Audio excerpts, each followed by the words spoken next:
Trois Kaba, bonjour. Bonjour, monsieur le journaliste. Et je rappelle que vous êtes le président de l'Observatoire citoyen de défense des droits de la République, OCDR.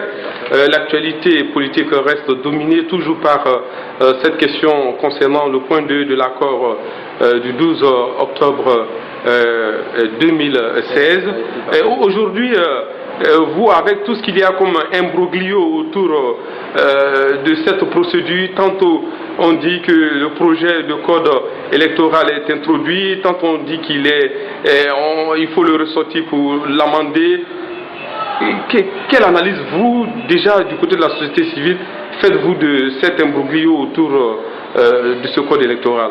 Merci, vous faites bien de rappeler toute cette historique-là pour dire que c'est vrai, nous avons fait assez de démarches, nous avons mené assez de démarches, nous avons fait assez d'activités pour nous opposer justement à ce point 2 de l'accord, et pour la simple raison que c'est un point qui ignore, qui écrasait ou qui mettait de côté 14 articles de la loi électorale, parce qu'il est bon de rappeler tout ça. La loi électorale est constituée de 225 articles, et parmi lesquels il y a 14 articles qui étaient consacrés à l'élection des conseils de quartier et de district. Donc on ne peut pas faire un accord entre acteurs politiques parce que vous sentez que votre intérêt est en jeu, et bien vous ne pouvez pas signer un accord, une convention ou quelle que soit l'appellation pour ignorer une loi en vigueur et procéder à si vous voulez, à la rédaction de tout ce qui doit être fait, c'est-à-dire faire un schéma pour dire que, contrairement ou en laissant la loi de côté, voilà ce qu'il faut faire. C'est ce que nous avons trouvé comme une violation manifeste de nos lois, et nous avons mené des actions, comme je le disais, nous avons mené des démarches pour ne pas que ce projet de loi-là, tel que voulu, pour modifier cette disposition-là, soit votée à l'Assemblée nationale. Donc aujourd'hui, il est vrai que les députés, en tant que représentants du peuple et de la nation, vraiment ont compris l'enjeu qui est vraiment que cet accord suscite justement, et donc ces députés ont compris cela et ils ont écouté le cri du cœur de nos concitoyens, et pour le moment, eh bien, ce projet n'est encore pas adopté. Donc nous avons l'actuel code en vigueur, un code qui donne la possibilité exclusivement aux citoyens d'être les seuls électeurs et les seuls éligibles dans ces conseils de quartier et de district. Parce que tout l'enjeu c'était encore ça. Ces 14 articles excluaient les partis politiques de ces compétitions pour les conseils de quartier et de district, et c'est là ils se sont retrouvés pour dire ce que nous allons proposer, c'est de dériver les conseils de quartier et de district de l'élection communale, ce qui est déjà une violation de l'article 2 de la Constitution qui dispose que le suffrage est universel, direct, égal et secret. Donc aujourd'hui, c'est vraiment tout le combat que nous avons mené qui a quelque part été couronné de succès.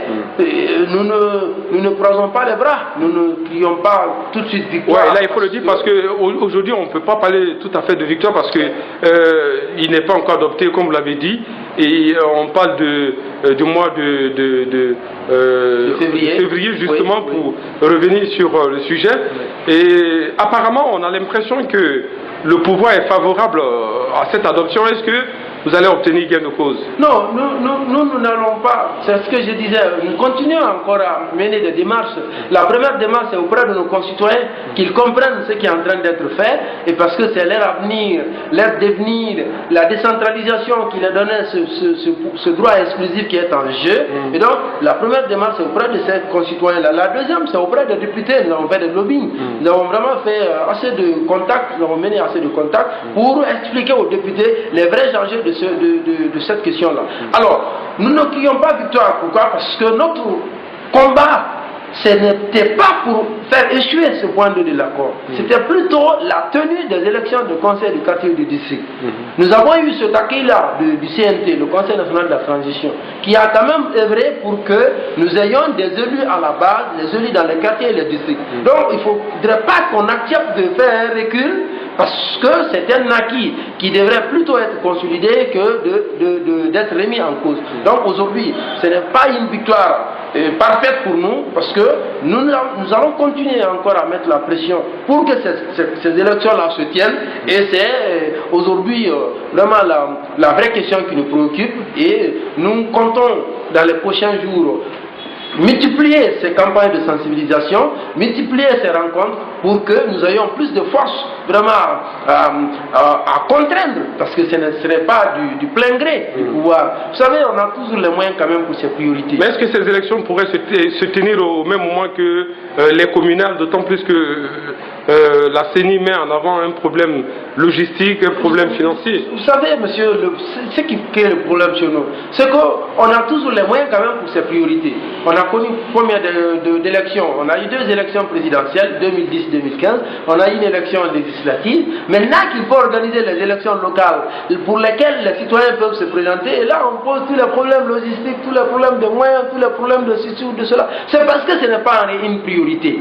Et parce que ce n'est pas une priorité, eh bien c'est ce que nous aussi, c'est ce qui nous motive à vraiment agir pour que les citoyens puissent vraiment jouir pleinement de ces droits-là et exercer ces pressions sur les pouvoirs publics notamment, afin qu'ils comprennent que ce qui n'est pas une priorité pour eux, elle l'est bien entendu pour les citoyens, parce que c'est les seules élections pour lesquelles les citoyens peuvent se présenter. Et comme vous le savez, l'article 115 donne la possibilité aux citoyens d'être candidats indépendants aux élections communales. Les articles 98 jusqu'à 112 donnent la possibilité exclusivement aux citoyens d'être les seuls éligibles dans ces conseils de quartier et de district. Donc nous voyons que c'est un droit exclusif pour les citoyens, et c'est ce qui nous motive tous les jours, c'est ce qui nous donne plus d'énergie à nous battre pour le respect des droits de nos concitoyens. Monsieur Mamadi Troakaba, merci d'avoir répondu à nos questions. À moi de vous remercier.